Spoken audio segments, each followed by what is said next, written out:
ইন্নাল হামদালিল্লাহ ওয়াসসালাতু ওয়াসসালামু আলা রাসূলিল্লাহ আম্মা বা'দ। কল্পনা করুন আপনি প্রতিদিন নামাজ পড়েন সময় মতো, নিয়মিত, কিন্তু তারপরও আপনি রাগ নিয়ন্ত্রণ করতে পারেন না। আপনি ভুল কাজ থেকে নিজেকে থামাতে পারেন না। আপনি গোপনে এমন কিছু করেন যা আপনিই জানেন এটা ঠিক নয়। তাহলে প্রশ্ন হলো, আমাদের সালাত কি শুধু অভ্যাস, নাকি সত্যিই এটি আমাদের বদলানোর কথা? আজ আমরা এমন একটি আয়াত নিয়ে কথা বলবো যা আমাদের নামাজ সম্পর্কে পুরো দৃষ্টিভঙ্গি বদলে দিতে পারে। আল্লাহ তাআলা বলেন, নিশ্চয়ই সালাত অশ্লীল ও মন্দ কাজ থেকে বিরত রাখেন। এটা সূরা আনকাবুতের ৪৫ নম্বর আয়াত। এই আয়াতটি ছোট, কিন্তু এর ভিতরে আছে বিশাল এক সত্য। আল্লাহ বলেননি সালাত পড়ো, তাহলেই সব ঠিক হয়ে যাবে। তিনি বলেছেন সালাত এমন একটি শক্তি যা মানুষকে মন্দ কাজ থেকে দূরে রাখে। কিন্তু কিভাবে? আমরা সালাতে দাঁড়াই, রুকু করি, সিজদা করি, দ্রুত সালাম ফিরাই, কিন্তু আমাদের মন কোথায় থাকে? ব্যবসা, চাকরি, মোবাইল, সমস্যা। যদি শরীর মসজিদে থাকে আর মন দুনিয়ায়, তাহলে সেই সালাত কি সত্যিই আমাদের বদলাবে? আল্লাহর সাথে সংযোগ ছাড়া সালাত শুধু নড়াচড়া হয়ে যায় না। এটা কি আপনারা বোঝেন না? সালাত দিনে ৫ বার আমাদের থামায়। এই দৌড়ানো জীবনে, এই ব্যস্ততার ভিড়ে সালাত বলে, থামো, তোমার রবের সামনে দাঁড়াও।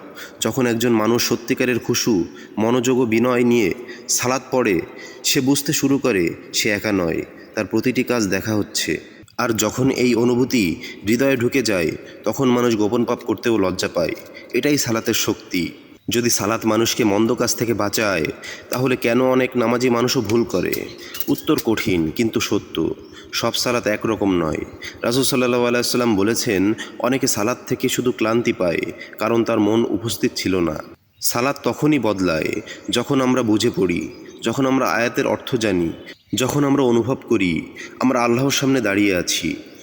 একজন যুবক ছিল যে নিয়মিত নামাজ পড়ত, কিন্তু সে গোপনে ভুল কাজ করত। একদিন সে একটি খুতবা শুনল, তুমি যাকে সিজদা করছো তিনি তোমার সব গোপন জানেন। সেই দিন থেকে তার সালাত বদলে গেল। সে আয়াতের অর্থ পড়তে শুরু করলো, সে সিজদায় কাঁদতে শুরু করলো। ধীরে ধীরে তার খারাপ অভ্যাসগুলো কমে গেল। কেন? কারণ তার সালাত আর শুধু রুটিন ছিল না, এটা ছিল সংযোগ, আল্লাহর সাথে সংযোগ। আজ আমরা নিজেদের প্রশ্ন করি, আমি কি সালাত পড়ি নাকি শুধু সালাত শেষ করি? আমি কি আয়াত বুঝি নাকি শুধু তাড়াহুড়া করি? আমি কি আল্লাহর সামনে দাঁড়ানোর অনুভূতি পাই নাকি শুধু দায়িত্ব পালন করি? এই আয়াত আমাদের দোষ দেয় না, এই আয়াত আমাদের ডাক দেয়। সালাত শুধু ফরজ দায়িত্ব নয়, এটা আমাদের চরিত্র গঠনের মেশিন। এটা আত্মাকে পরিষ্কার করে, এটা মনকে শুদ্ধ করে, এটা জীবনকে সঠিক পথে ফেরায়। প্রশ্ন হলো, আমরা কি সত্যিকারের সালাত পড়ব নাকি শুধু রুটিন চালিয়ে যাব? আজ সিদ্ধান্ত আপনার। যদি আপনি বিশ্বাস করেন সালাত জীবন বদলায়, তাহলে কমেন্টে লিখুন, আমার সালাত বদলাবে, আমিও বদলাবো ইনশাআল্লাহ।